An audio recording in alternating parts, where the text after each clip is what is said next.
तो अभी current affairs की क्लास है आपकी, न्यूज़पेपर को ही कवर करेंगे। जैसे आपने सुना होगा कोलंबिया में अर्थक्वेक हिट हो चुका है। एक important update, O2 IAS academy में आपको वन स्टॉप सॉल्यूशन मिल जाएगा आपकी यूपीएससी प्रिपरेशन के लिए। अगर आप स्टेट एग्जाम के लिए भी प्रिपेयर कर रहे हो तो इंटीग्रेटेड कोर्सेज भी अवेलेबल हैं। करंट अफेयर्स बहुत वास्ट होते हैं तो उनको सिंप्लीफाइड और स्ट्रक्चर्ड मैनर में पढ़ने के लिए करंट अफेयर्स का कोर्स भी अवेलेबल है एट कॉस्ट ऑफ 5000 रुपीज। इसमें आपको लेक्चर्स के अलावा प्रिंटेबल कंपाइलेशन मिल जाती है वीकली एंड मंथली बेसिस पर। 6 महीने के एंड में टॉपिक वाइज कंपाइलेशन मिलती है। नंबर 2 इज आपका वीकली टेस्ट होता है और इससे आपका मेंस वाला पार्ट स्ट्रेंथन होता है बिकॉज आपको शीट भी इवेलुएट करके दी जाती है। नंबर 3 इज वेडनेसडे को स्पेशल क्लास रहती है। अगर इन केस आपने मई 2027 को टारगेट करा है और जनवरी टू मई वाला जो करंट अफेयर्स था वो स्किप कर दिया है तो टॉपिक वाइज रिवीजन वहां पे करवाया जा रहा है। एंड नंबर 4 इज इसमें मंथली मेंटरशिप सेशन भी आपको प्रोवाइड किया जाएगा। इसी के साथ आप टेलीग्राम से जो पीपीटी की पीडीएफ फॉर्म होती है उसको भी डाउनलोड कर सकते हो, पर यहाँ पे सिर्फ इंग्लिश मीडियम में ही अवेलेबल होगी। एंड कोर्स में हिंदी एंड इंग्लिश दोनों ही कंपाइलेशन है। इंस्टाग्राम के ऊपर आप मुझे कनेक्ट कर सकते हैं, कोई भी क्वेरी है और इस नंबर के ऊपर आप कॉन्टेक्ट कर सकते हो। 7.4 मैग्नीट्यूड का अब ये जो अर्थक्वेक है, इससे पहले आप वेनेजुएला में देख चुके। अगर मैं मैप पे जाऊं, ये आपका साउथ अमेरिकन कॉन्टिनेंट है। यहाँ पर वेनेजुएला में आपने एक बार पढ़ा कि दो अर्थक्वेक जो थे वो साथ के साथ आए, है ना। एक 7.2 का था, एक 7.5 मैग्नीट्यूड का था। तो 7 से ऊपर जा चुके हैं, डिस्ट्रक्शन आपको हेवीली दिखाई देती है। अब जब बात आती है दूसरी कंट्री की, साइड ही में कौन सी है, दैट इज कोलंबिया। कोलंबिया की कैपिटल है बोगोटा, ठीक है। नाउ ये जो कोलंबिया है, कोलंबिया में जो अभी अर्थक्वेक हिट हुआ है दैट इज 7.4 मैग्नीट्यूड का और डिस्ट्रक्शन काफी ज्यादा हुई है। आपने फोटोज वीडियो सब कुछ देख लिया होगा, कुछ वीडियोस भी देखे होंगे जिसमें बिल्डिंग्स आपको कोलैप्स होती हुई दिखाई देंगी। तो डिस्ट्रक्शन एट पीक हुई है। अगेन आपके सिलेबस के पॉइंट ऑफ व्यू से आर्टिकल इंपॉर्टेंट हो जाता है क्योंकि जीएस पेपर 1 के अंदर आप पढ़ते हो ज्योग्राफी और उसमें भी ज्योग्राफिकल फिनोमिना, उसमें अर्थक्वेक आप एक पूरा फुल फ्लेज चैप्टर ज्योग्राफी में देखते हो, तो उसी को हम यहाँ पर कवर करेंगे। तो 7.4 मैग्नीट्यूड का अर्थक्वेक अभी हिट हुआ कोलंबिया के अंदर। बिल्कुल बेसिक से शुरू करते हैं पर कॉन्टेक्स्ट देख लीजिए। 7.4 मैग्नीट्यूड का अर्थक्वेक है और ये भी अजम्पशन लगाई गई है कि शायद इंडिया या आसपास के एरियाज में भी आपको अर्थक्वेक वाली प्रॉब्लम आने वाले टाइम में देखने को मिल सकती है क्योंकि इंडिया के अंदर भी काफी एक्टिव सिस्मिक जोन्स हैं। हिमालय वाला पार्ट है, इतनी सारी जो एंथ्रोपोजेनिक रीजंस हैं वही आपको इतने प्रोमिनेंट होते हुए आज के टाइम पे दिखेंगे। हम रोड्स कंस्ट्रक्शन कर रहे हैं, देन उसके बाद टनल्स बना रहे हैं और वो भी उन एरियाज के अंदर जहां पे ऑलरेडी प्लेट्स आपस में क्या कर रही हैं, कोलाइड कर रही हैं। कोलाइड का मतलब है कि एक दूसरे के पास पास आए जा रही हैं। आपने सुना होगा कि हिमालय जो है इसकी हाइट बढ़ती है, वो बढ़ क्यों रही है, बिकॉज ऑफ कोलिजन। जो प्लेट्स हैं वो आपस में कोलाइड कर रही हैं एंड जो माउंटेन्स हैं वहां पर बार बार फोल्डिंग हो रही है और बार बार जो आप माउंटेन प्लेट्स के बारे में सुनते हो that is Eurasian plate and नीचे की तरफ इंडियन प्लेट, ठीक है। तो ये आप बार बार सुनते हो, कॉन्टिन्यूटी में सुनते हो। एंड जब दो प्लेट्स आपस में टकराती हैं तो यहाँ पे टूटती नहीं है वो डायरेक्टली, वो क्या बना देती हैं, फोल्ड्स, ठीक है। फोल्ड फोल्ड ऐसे, ऊपर माउंटेन नीचे डिप्रेशन, माउंटेन डिप्रेशन, ये पैटर्न आपको बार बार दिखाई देंगे। तो अभी कोलंबिया में नंबर कल देखोगे तो 80 के आसपास पहुंचा हुआ था। अभी मॉर्निंग के न्यूज़पेपर उठाओगे 111 क्रॉस कर चुका है। तो डेथ रेट भी आपको काफी एक्टिव मिलेगा इन एरिया ऑफ कोलंबिया। सबसे पहले पेपर के पर्सपेक्टिव से आपको ये देखना है, एक तो अर्थक्वेक डिटेल में, आज ज्यादा डिटेल में नहीं करेंगे, रीजन बिहाइंड, हमें रीजन समझना है कि यहाँ पर अर्थक्वेक क्यों आया। पूरी डेप्थ में नहीं जाएंगे पर हाँ बोलते बोलते शायद हम पूरी डेप्थ में भी पहुंच सकते हैं। साउथ अमेरिकन कॉन्टिनेंट की बात करें, ऊपर की तरफ नॉर्थ अमेरिकन कॉन्टिनेंट है, देन यहाँ पे ये छोटा सा एरिया आपको जो दिखाई दे रहा है ये सेंट्रल अमेरिका वाला पार्ट कंसीडर कर दिया जाता है। एंड सेंट्रल अमेरिका, जैसे आप नॉर्थ अमेरिका देखोगे ना, यहाँ पर यूएस आ गया, इधर कनाडा आ गया और इसके नीचे मैक्सिको आ जाता है। अब वैसे अगर कॉन्टिनेंट के हिसाब से देखें तो जो मैक्सिको है वो आपको नॉर्थ अमेरिकन कॉन्टिनेंट में दिख रहा है। फिर आगे क्या होता है, छोटी छोटी और कंट्रीज आ जाती है, ग्वाटेमाला आ जाता है, देन पनामा आ जाता है, ठीक है। तो ये मल्टीपल जो कंट्रीज हैं ये किसके साथ जोड़ देती हैं इस कॉन्टिनेंट को, साउथ अमेरिका के साथ। मैक्सिको से लेके ये जो बाकी का पार्ट है इसको बोल दिया जाता है लैटिन अमेरिका भी, लैटिन अमेरिका। अब यहीं पे आप क्या देख रहे हो, साउथ अमेरिका, यहां पर आ जाएगा वेनेजुएला जहां पे ऑलरेडी अर्थक्वेक डबलेट आ चुका है एक बार, 2 अर्थक्वेक और वो भी 7.2 एंड 7.5 मैग्नीट्यूड के। अब उसी की, अब जब वेनेजुएला में अर्थक्वेक आया यहाँ पर छोटी छोटी प्लेट्स रिस्पॉन्सिबल थी। एक आधा एग्जाम्पल देना, एक होती है मेजर प्लेट, मेजर मतलब जो बहुत बड़े साइज की रहेगी, जैसे मैं आपको पिक्चर दिखा देती हूँ, ये वाली, यहाँ पे आपको कुछ बड़ी बड़ी प्लेट्स दिख रही हैं जिनका नाम बहुत ज्यादा हाईलाइट करके रखा हुआ है, एंड कुछ प्लेट्स ऐसी भी आएंगी जो इसके ऊपर नहीं लिखी है। जैसे मैं अगर एक टर्म बोलती हूँ बोकोनो, बोकोनो क्या लिखा हुआ है यहाँ पर, तो मतलब जो छोटी प्लेट्स होती हैं पर अर्थक्वेक कॉज कर सकती हैं, उनके नाम नहीं दिखेंगे आपको, उनको बोल देते हैं माइनर प्लेट्स। तो जब वेनेजुएला में अर्थक्वेक आया था उस दिन माइनर प्लेट्स ज्यादा रिस्पॉन्सिबल थी। एक बोकोनो थी, सिबेशियन थी, एंकॉन थी, इस तरह से ये छोटी छोटी माइनर प्लेट्स थी जिन्होंने डबलेट कॉज करा था वेनेजुएला में। अभी कोलंबिया की जब बात करेंगे ना, कोलंबिया में आपको एक बढ़िया प्लेट दिखाई देगी जिसका नाम है नास्का प्लेट। अब नास्का प्लेट ये पैसिफिक ओशन के नीचे है प्लेट, ये ऊपर कॉन्टिनेंट आ गया, ये ओशन आ गया। कॉन्टिनेंट मतलब जहां हम सभी रह रहे हैं, ओशन मतलब जहां पे आपका वाटर बॉडी है। यहां पर कौन सी वाटर बॉडी आ जाती है, पैसिफिक ओशन। पैसिफिक ओशन का मैं ईस्टर्न पार्ट देखूं तो वहीं पे क्या लोकेटेड है, नास्का प्लेट। अब नास्का प्लेट कैसी है नेचर में, ओशनिक। और दूसरी तरफ मैं देखूं यहाँ पे साउथ अमेरिकन प्लेट भी है एक। साउथ अमेरिकन प्लेट कैसी आ जाएगी, continental. South American plate is continental in nature. Oceanic plate भारी होती है, कॉन्टिनेंटल थोड़ी हल्की होती है, ऐसे अज्यूम करके चलो, अदरवाइज ये लैंड एरिया की बात हो रही है, बहुत बड़ा एरिया है। तो ओशनिक प्लेट भारी होने की वजह से कॉन्टिन्यूअसली सबडक्ट कर जाती है बिलो साउथ अमेरिकन प्लेट। इस बार जो कोलंबिया में अर्थक्वेक अभी के लिए आया है, कौन सा एपिसेंटर बना वो बाद में बताती हूँ, पर पहले देख लो ये जो नाज़का प्लेट है ये क्या कर रही है, सबडक्ट कर रही है बिलो साउथ अमेरिकन प्लेट। और इसी वजह से क्या हुआ, स्ट्रेस क्रिएट हुआ। स्ट्रेस जब बहुत ज्यादा क्रिएट हो जाता है तो एक टाइम पे वो टूटता भी है, तो टूटने पे क्या आ जाता है, वहां पर अर्थक्वेक आ जाता है। तो यहाँ पर इस बारी जो प्लेट्स रिस्पॉन्सिबल है, नंबर 1 इज नाज़का, एंड दूसरी तो कौन सी आ गई आपकी, that is South American plate. Caribbean plate भी आपको ऊपर दिखेगी। कैरिबियन प्लेट तब आपने पढ़ी जब वेनेजुएला में अर्थक्वेक आया था। अभी के लिए एज सच कैरिबियन प्लेट जो है वो यहाँ पर आपको रिस्पॉन्सिबल नहीं दिखेगी। कैरिबियन प्लेट भी कैसी आ जाएगी, ओशनिक नेचर की। ये भी क्या करेगी, सबडक्ट करेगी, कौन सी वाली प्लेट के नीचे, कॉन्टिनेंटल के, यानी कि साउथ अमेरिकन प्लेट के नीचे। और दूसरी चीज सबसे इंपॉर्टेंट, एक बनता है आपका पैसिफिक रिंग ऑफ फायर, क्योंकि जहां पे भी ना ओ ओ इंटरेक्शन, यानी कि ओशनिक प्लेट की, या फिर ओ सी टाइप ऑफ इंटरेक्शन, यानी कि ओशनिक प्लेट या कॉन्टिनेंटल प्लेट की इंटरेक्शन होती है। एक प्लेट अगर ओशनिक है वहां पे वॉल्केनिक इरप्शंस भी होती हैं, अर्थक्वेक भी हो सकते हैं, वॉल्केनिक इरप्शन भी हैं। वॉल्केनिक इरप्शंस की वजह से कई बार आपको फ्लड वाली प्रॉब्लम भी देखने को मिलती है, क्योंकि जब समंदर में थोड़ी भी हलचल होगी, जैसे बकेट होती है, सुबह नहाते हो आप, कई बार पैर से ऐसे बकेट को मूव करते हो, रिपल्स बनते हैं ना उसके अंदर। सोचो अगर पानी के अंदर, समंदर के अंदर वैसे रिपल्स बनेंगे तो वो फ्लड कॉज कर देते हैं कोस्टल एरियाज के अंदर। तो ये जो पैसिफिक रिंग ऑफ फायर है, इसी का पार्ट आपको क्या दिखाई दे रहा है यहाँ पर, साउथ अमेरिका भी। साउथ अमेरिका की जो वेस्टर्न डायरेक्शन है वहां पर आपको क्या दिखाई दे रही है, पैसिफिक रिंग ऑफ फायर। बीच में वाटर बॉडी है पैसिफिक ओशन। पैसिफिक ओशन जिस कटोरे के अंदर इसको रखा हुआ है दैट इज ओशनिक प्लेट, और उसी ओशनिक प्लेट का ये वाला जो पार्ट आपको दिख रहा है ये कौन सा आ गया, नाज़का। तो नाज़का क्या कर रही है, कॉन्टिन्यूअसली सबडक्ट कर रही है below that is South American plate. तो South American plate is continental, ये कैसी आ गई, ओशनिक। तो इन एरियाज में आपको अर्थक्वेक दिखेगा। अभी अर्थक्वेक नहीं देखा हम, हमने कि आया कैसे एक्चुअल में, बट यस हमें एक मैकेनिज्म क्लियर हो गया कि हाँ जी ये जो नाज़का प्लेट है ये साउथ अमेरिकन प्लेट के नीचे कॉन्टिन्यूअसली सबडक्ट करती जा रही है। यहां तक क्लियर सभी को। एंड जब वेनेजुएला में अर्थक्वेक आया था, थोड़े बहुत इंपैक्ट्स उसके कोलंबिया वाली साइड पे भी पड़े थे, और ये एनालिसिस भी करी गई थी कि हो सकता है आने वाले टाइम में जो भी आसपास के एरियाज हैं वहां पर भी आपको अर्थक्वेक दिखे। अब ऐसा नहीं है पहली बार यहाँ पर कोई अर्थक्वेक आया है, इससे पहले भी पूरे डेकेड में अगर देखें तो सबसे स्ट्रॉन्गेस्ट अर्थक्वेक है कोलंबिया का, एंड इससे पहले भी अर्थक्वेक कोलंबिया के अंदर आ चुके हैं। क्योंकि हम क्या देख रहे हैं, ये पैसिफिक रिंग ऑफ फायर का पार्ट बनता है यहाँ पर नाज़का प्लेट, एंड दूसरा south American plate, continuously subduction हो रही है जिस वजह से यहाँ पे आपको अर्थक्वेक दिखते हैं।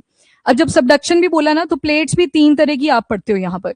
एक आएंगी कन्वर्जेंट। कन्वर्जेंट का मतलब है प्लेट्स क्या करेंगी, एक दूसरे के पास आएंगी, एक दूसरे की तरफ को आएंगी, दैट इज कन्वर्जेंट। और इसी का ऑपोजिट होता है डाइवर्जेंट। यहाँ पे जो प्लेट्स थी ये पास आ रही थी एक दूसरे के, और डाइवर्जेंट का मतलब है ये प्लेट्स एक दूसरे से दूर जाएंगी। और एक और कैटेगरी आती है दैट इज ट्रांसफॉर्म। अब ये जो ट्रांसफॉर्म है ये क्या इंडिकेट करता है कि जो प्लेट्स होंगी ना ये रगड़ खाएंगी एक दूसरे के साथ, जस्ट फ्रिक्शन कॉज करेंगी।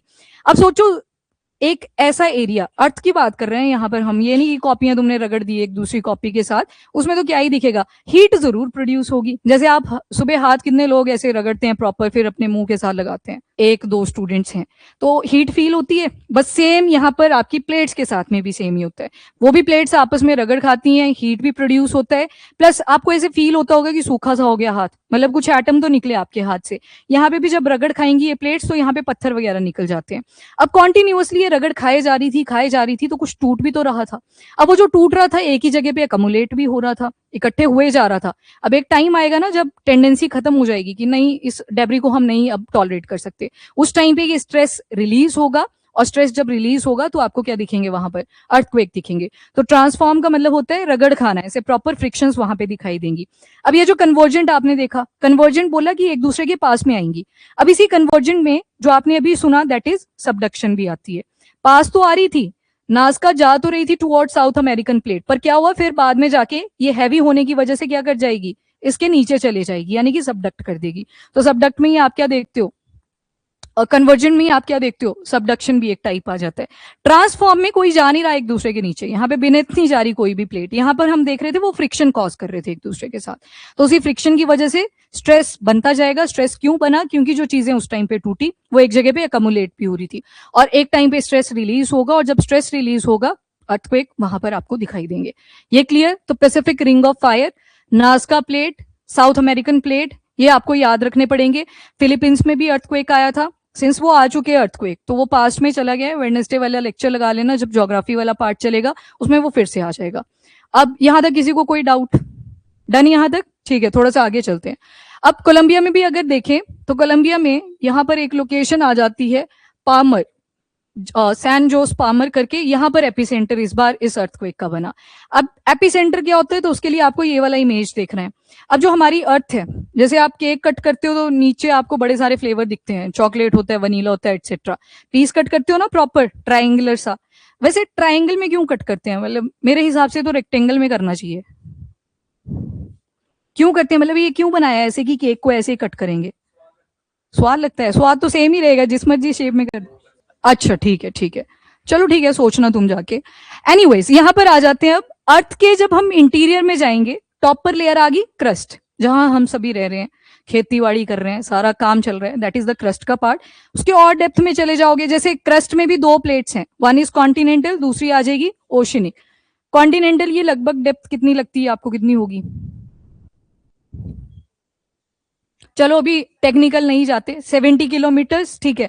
ओशनिक प्लेट की कितनी होगी, ठीक है, क्यों, क्योंकि ओशनिक में क्या था, ऊपर डिप्रेशन बना तो इसमें तो पानी आ जाएगा, तो प्लेट को तो हम नीचे से ही काउंट करेंगे। तो इसकी जो एक सर्टेन डेप्थ है हम ले लेते हैं यूं कि 70 किलोमीटर तक चलेंगे।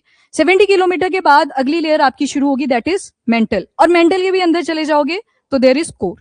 अब ये जो मेंटल वाला पार्ट है ना, इसका टॉप लेयर अगर देखें तो यहाँ पर एक एरिया आता है जिसको बोलते हैं हम एस्थीनोस्फेयर। एस्थीनोस्फेयर ना प्लास्टिक सी स्टेट होती है, यहाँ पर आप ये भी नहीं बोलोगे कि प्योरली लिक्विड है, ये भी नहीं बोलोगे कि सॉलिड है, पेस्ट अज्यूम करके चल सकते हो आप, पेस्टी फॉर्म जैसे कॉलगेट होता है वैसा कुछ अज्यूम कर लो। अब सोचो ऊपर एक हार्ड लेयर लिथोस्फेयर की, लिथोस्फेयर, लिथ का मतलब स्टोन, क्रस्ट वाली जो लेयर होगी आपकी, इसको हम लिथोस्फेरिक भी बोल देते हैं। अब ये जो लिथोस्फेरिक प्लेट है ये कॉन्टिन्यूसली पेस्ट के ऊपर घूमे जा रही है, तो बीच में कुछ ना कुछ क्रैक्स तो पड़ने ही है, दो डिफरेंट टाइप की चीजें आपस में जुड़ रही हैं, तो डेफिनेट है कि यहाँ पर आके क्रैक्स पड़ेंगे। एग्जाम्पल वो ब्रेड वाला एग्जाम्पल दिया था, जब आप चाय में डिप करके उसको खाते हो तो पिघल जाता है ना इंस्टेंटली, कहीं पानी के साथ भी खाते हैं, कहीं दूध के साथ भी खाते हैं, तो आप क्या देखते हो वो ब्रेड पिघल जाता है। उससे भी बढ़िया क्रैक का एग्जाम्पल आपको चाहिए, बिस्किट का ले लो, कोई कुकी है बड़ी हार्ड सी है, उसको आप डिप करोगे, पहले बीच में क्रैक्स पड़ेंगे, वो एब्जॉर्ब करने लगेगा उसको। सेम जब आपका लिक्विड के ऊपर या सेमी लिक्विड स्टेट के अंदर जो एस्टीनोस्फेयर है उसके ऊपर इतनी हार्ड बॉडी रहेगी, कॉन्टिन्यूसली उसके ऊपर फ्लोट करती रहेगी, एक टाइम पर क्रैक्स भी पड़ेंगे। तो उन्हीं क्रैक्स की वजह से क्या होता है, स्ट्रेस क्रिएट होता है, इन्हीं क्रैक्स की वजह से अकमुलेशन होती है। डेब्री आप अज्यूम कर लो, डेब्री कैसे अज्यूम करोगे कि पत्थर वगैरह इकट्ठे हो गए जैसे, और एक टाइम आएगा जब वो बोलेगा कि नहीं अब नहीं होल्ड हो रहा, अपने को छोड़ना पड़ेगा इसको, तो जैसे ही छूटा तो वहां पर आपको क्या दिखेगा, दोबारा से अर्थक्वेक। अब जिस पॉइंट के ऊपर वो जो सबडक्शन हुई और सबडक्शन की वजह से जो स्ट्रेस क्रिएट हुआ, उस पॉइंट को हम क्या बोल देते हैं, हाइपोसेंटर। इसी हाइपोसेंटर को एक और टर्म भी दी जाती है, फोकस। ये सीडीएस वगैरह के पेपर में बहुत फ्रिक्वेंटली पूछते हैं, इनको ध्यान में रखना। अब देखो ये जो लाइन क्रिएट हुई, जैसे आपने क्या किया, शीशा लिया, शीशे के ऊपर हथौड़ी मार दी, हथौड़ी मारी तो पहले क्या होगा, बीच में जैसे आपको ज्यादा क्रैक्स दिखाई देंगे, पर ऐसा तो है नहीं कि जहां पे हथौड़ी मारी थी वहीं पे क्रैक्स होंगे, आसपास के एरिया में भी वो फैलेगा। तो सेम यहाँ पर भी क्या होगा, एक फॉल्ट क्रिएट हो जाएगा, एक प्रोमिनेंट फॉल्ट होगा, जो क्या करेगा, नीचे से क्रिएट होना शुरू हुआ और कहां तक जाएगा, आपके सरफेस तक। ठीक है, सरफेस तक जब पहुंच गया, जब पहली बार जहां पे इसने इंपैक्ट कॉज करा उसको हम क्या बोल देते हैं, एपी सेंटर। जहां पर ये इम्पैक्ट कॉज करेगा, जैसे मान लो इधर पहुंचा पर सबसे ज्यादा इम्पैक्ट नियर बाय एरिया पे करा, तो उसको क्या टर्म दे दी गई, दैट इज एपिसेंटर। जैसे ये फॉल्ट यहां पर पहुंचा हुआ है, तो एपिसेंटर इज द पॉइंट जहां पर आपका फॉल्ट आते आते अपना स्ट्रेस रिलीज करेगा और डिस्ट्रक्शन कॉज करेगा। अंदर जब ये वेव्स घूम रही थी तो इनको बोलते हैं बॉडी वेव्स। जैसे ये सरफेस पर आती हैं तो इनको बोल देते हैं surface waves. Surface waves destruction का रीजन होते हैं, पर डिपेंड करता है एपिसेंटर कहां पर है। अब ये जो एपिसेंटर था, दो कंडीशन बन सकती हैं। जैसे अभी जो कोलंबिया में आया उसका एपिसेंटर 107 किलोमीटर की डेप्थ पे था, तो 107 जब बोल रहे हैं तो मतलब क्रस्ट के नीचे जाके कहीं पे एपिसेंटर लोकेटेड था। दो तरह के अर्थक्वेक होते हैं, एक होते हैं डीप, एक होते हैं शैलो। डीप इंडिकेट कर रहा है कि जो डेप्थ है ठीक ठाक होगी, ठीक है, जबकि शैलो इंडिकेट कर रहे हैं डेप्थ कम है कंपैरेटिवली। यहाँ पे हमेशा आपको कंपैरिजन करना पड़ेगा। फॉर एग्जांपल अगर मेरे पास एक अर्थक्वेक आता है 30 किलोमीटर के डिस्टेंस से, मतलब उसका जो एपिसेंटर था जहां पर वो स्ट्रेस रिलीज हुआ वो 30 किलोमीटर के आसपास था, वहीं पर एक अर्थक्वेक आता है वो 50 किलोमीटर के आसपास था। ज्यादा डीप कौन सा एपिसेंटर है यहाँ पर, 50 किलोमीटर। तो मुझे कंपेयर करना पड़ेगा, मतलब हमेशा ये चीज रहेगी, मुझे हमेशा कंपैरिजन यहाँ पर करना पड़ेगा। अब जैसे इसका अर्थक्वेक अभी आया दैट इज 107 किलोमीटर। अब ऐसा नहीं है कि पहले हत्थे ही आ गया और इतनी सारी डिस्ट्रक्शन कॉज कर दी, पहले भी दो छोटे छोटे अर्थक्वेक्स आए, पर एक का 2.4 मैग्नीट्यूड के आसपास था, एक 4.5 मैग्नीट्यूड के आसपास था, पर उससे उतनी डिस्ट्रक्शन नहीं होनी थी। बाद में कितना आया, 7.4 मैग्नीट्यूड। तो मतलब पहले एपिसेंटर बहुत नीचे था। जितना डीप एपिसेंटर होगा ना, वेव्स एब्जॉर्ब भी तो हो जाएंगी, इतने सारे पथरीले एरिया हैं, कुछ एब्जॉर्ब भी कर लेंगे उन वेव्स को। पर जब आया 107 किलोमीटर पे, तब हमने क्या देखा, डिस्ट्रक्शन कॉज हुई, मतलब एपिसेंटर ऊपर आ चुका था। अब एपिसेंटर जब ऊपर आ चुका था तो डिस्ट्रक्शन के लिए वो कम एरिया पे लोकेटेड था, अब उसको उतना एरिया यहाँ पर कवर करने की जरूरत नहीं थी, अब डिस्टेंस घट चुका था, तो उसकी वजह से डिस्ट्रक्शन ज्यादा हुई। अब जैसे बॉडी वेव में पी एंड एस टाइप आती हैं, प्राइमरी एंड सेकेंडरी वेव्स आती हैं। बस इतना सा याद कर लो अभी के लिए, S for secondary, S for solid, मतलब ये सॉलिड वाले पार्ट से ही मूव करेगी, जबकि प्राइमरी जो होगी सॉलिड, लिक्विड, गैसियस मटेरियल सारे काउंट कर लिया जाता है जिसके थ्रू मूव कर सकती है। सरफेस में दो आएंगी, वन इज लव और दूसरा है रिले। तो डेंजरस कौन सी है, रियलिटी में भी यही है, लव इज डेंजरस। तो वैसे यहाँ पे वेव भी अगर देखोगे तो love wave is dangerous one, ठीक है। लव वेव जो होती है हॉरिजॉन्टल चलेगी, हॉरिजॉन्टल चलेगी, सारी सड़कें सुड़कें उखाड़ देगी, जो भी बिल्डिंग आगे पीछे जो भी अवेलेबल होगा सब कुछ उड़ा देगी। रिले जो होती है रोलिंग मोशन में चलती है, तो इसकी स्पीड उतनी ज्यादा नहीं होती जितनी लव वेव की आपको दिखाई देगी। सो कोलंबिया में जो आपको यहाँ पर देखना था, वन इज इसका एपिसेंटर, सॉरी हाइपोसेंटर, मैंने एपिसेंटर बोल दिया शायद पीछे, हाँ याद रखना 107 किलोमीटर डेप्थ जब बोल रही हूँ तो हाइपोसेंटर की बात कर रही हूँ।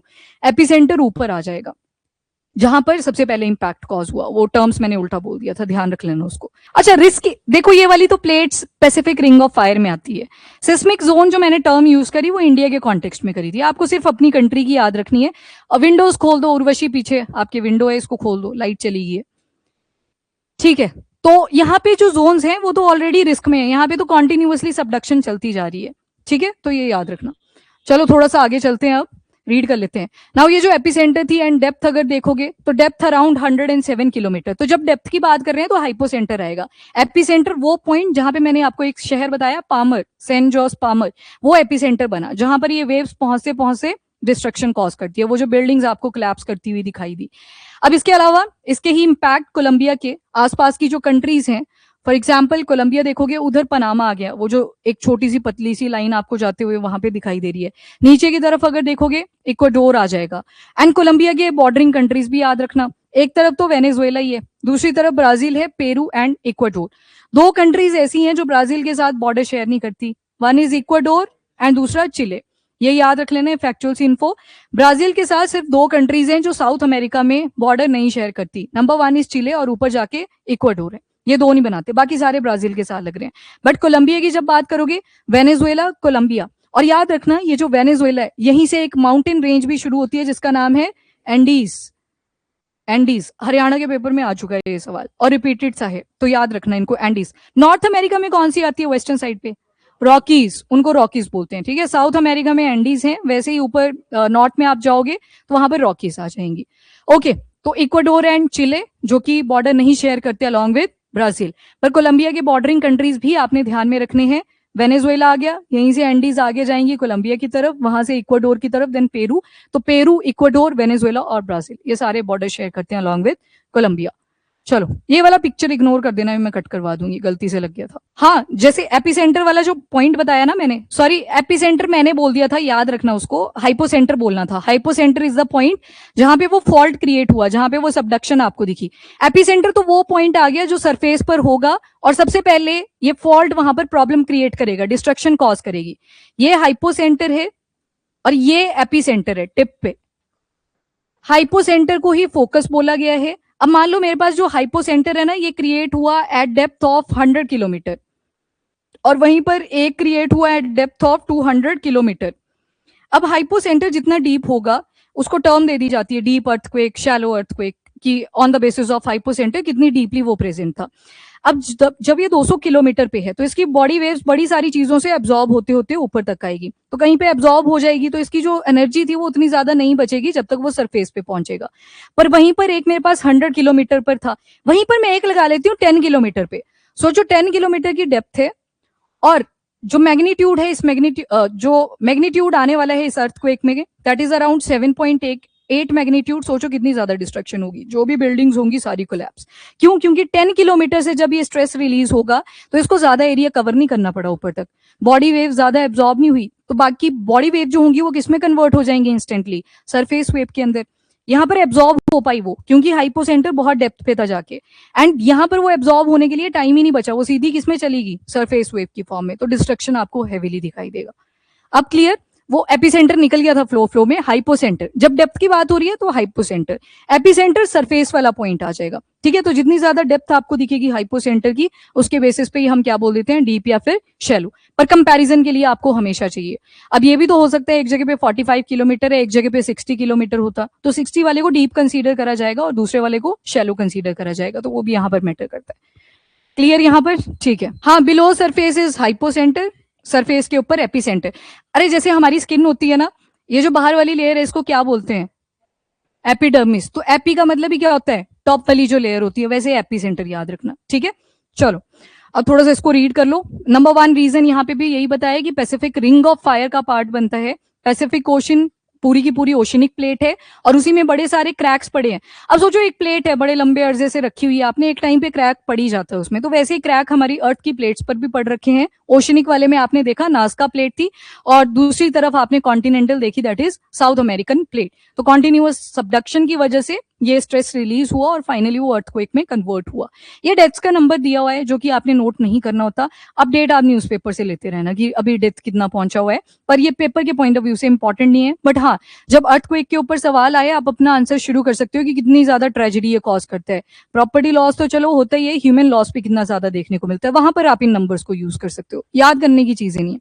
Now Pacific ring of fire की अगर बात करें, ये वो जोन है जहां पर टेक्टोनिक एक्टिविटी एसोसिएटेड है, फ्रीक्वेंट अर्थक्वेक्स आते हैं। जापान में देख लो, फिलीपींस में अर्थक्वेक आया था, जापान में वैसे आएगा। जापान में तो चलो आते ही रहते हैं, छोटे छोटे आइलैंड्स हैं उसके और बिल्कुल बीचों बीच बैठा हुआ है पैसिफिक ओशन के भी, साइड में भी वाटर बॉडी, ईस्ट में भी, वेस्ट में भी, नॉर्थ में भी, साउथ में भी, फ्रीक्वेंट अर्थक्वेक्स की प्रॉब्लम। तो ये जो पूरा का पूरा आपने पैसिफिक रिंग ऑफ फायर यहाँ पर देखा, दिस वन, यहाँ पर कॉन्टिन्यूअसली अर्थक्वेक भी आते रहते हैं, वॉल्केनिक इरप्शन भी यहाँ पर होती रहती है। इसके अलावा सबडक्शन जोन बनती है, सबडक्शन आई थिंक अब आपको क्लियर है, ओशनिक प्लेट नीचे जाती है कॉन्टिनेंटल प्लेट के, डेंसिटी ज्यादा होती है ओशनिक प्लेट की। हाँ, इसको खुला ही रख दो। नाउ लार्ज पार्ट अगर वर्ल्ड का देखें, सबसे ज्यादा अर्थक्वेक 70% भी अगर देखोगे वो कहां पर आते हैं, पैसिफिक रिंग ऑफ फायर। फिर आप हिमालयन जोन्स में जाते हो, देन मिड अटलांटिक जो ओशन आ जाता है, वहां पे आप देखते हो कि अर्थक्वेक्स आते हैं। नाउ कोलंबिया का अर्थक्वेक, इसमें अगर देखें तो सबसे पहले क्या हुआ, ओशनिक प्लेट जा रही थी कॉन्टिनेंटल प्लेट के नीचे, उसके बाद क्या हुआ, एकमुलेशन हुई, क्योंकि टूटेंगी भी ना चीजें जब वो जुड़ी हुई हैं, आइडियल कंडीशन तो है नहीं कि बटर की तरह सॉफ्ट होगा सब कुछ, तो जब यहाँ पे फ्रिक्शन होगी तो एकमुलेशन होगी बड़े सारे मटेरियल की, पत्थर चट्टाने सब कुछ आ जाएगा, एंड इसकी वजह से स्ट्रेस क्रिएट होगा और एक टाइम पे ये जो टेक्टोनिक स्ट्रेस है वो रिलीज होगा, और जैसे वो रिलीज हुआ तो वहां पर क्या आएगा, अर्थक्वेक। तो कोलंबिया का रीजन यहाँ पर मेंशन कर दिया आपको। नाउ जियोलॉजिकल फैक्ट, वही मैंने बताया कि जहां पर अभी अर्थक्वेक आया है डेंसली पॉपुलेटेड एरिया है, तो इसी वजह से ह्यूमन लाइफ का लॉस आप काफी देखोगे यहाँ पर। डन ये आर्टिकल, काफी सारी चीजें कर ली आपने जो हमने फैक्चुअली भी कंपेयर कर लिया। तो बॉडी वेव्स 2 टाइप्स की, प्राइमरी एंड सेकेंडरी। एस से सेकेंडरी है, एस से सॉलिड याद रखना है कि वो सॉलिड के थ्रू ही मूव करेगी, एंड प्राइमरी हर टाइप के, दैट इज आपका सॉलिड भी, लिक्विड भी एंड गैशियस भी। उसके लिए मशीन्स लगी होती हैं, सिस्मोग्राफ वगैरह लगे होते हैं, उससे कॉन्टिन्यूसली हम मेजर करते हैं। देखो आपने देखा होगा जब सिस्मोग्राफ चलता है ना तो उसमें ऐसे बनता रहता है कुछ कॉन्टिन्यूसली। ये देखा है कभी ग्राफ? एनसीईआरटी में भी था ये वाला ग्राफ। ये इंडिकेट करता है कि 1 मैग्नीट्यूड, 1.5, 2 मैग्नीट्यूड, ये तो कॉन्टिन्यूसली आए जा रहे हैं, वहां पे स्ट्रेस रिलीज हुआ जा रहा है, यहीं से मेजरमेंट करते हैं ये। अब कैलकुलेशन क्या है उसके लिए, वो इंटीग्रेशन एंड ऑल वो सब कुछ लगता है, वो अपने को नहीं करना है, ठीक है। वो थोड़ा जियोलॉजी वाला सिलेबस आपका चला जाएगा, फिर वो आपके सिलेबस में नहीं है, तो जियोलॉजी का पार्ट है वो, ठीक है।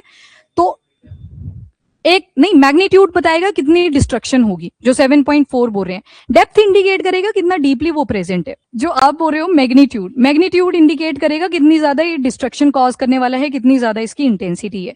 डेप्थ बताएगा कहाँ पे था, हाइपोसेंटर उसका लोकेटेड, जो कि जियोलॉजी का पार्ट है। तो यहाँ पे आपके ज्योग्राफी में उसको करने की जरूरत नहीं, आप देख सकते हो अगर आपको क्यूरियोसिटी है किसी को कि कैसे कैसे कैलकुलेट करते हैं, क्योंकि ड्रिलिंग तो होगी नहीं, तो मैथमेटिकल इक्वेशंस ही होती हैं, फिजिक्स की ही इक्वेशंस होती हैं जिनको लगाया जाता है और ये कैलकुलेशन बनाई जाती हैं।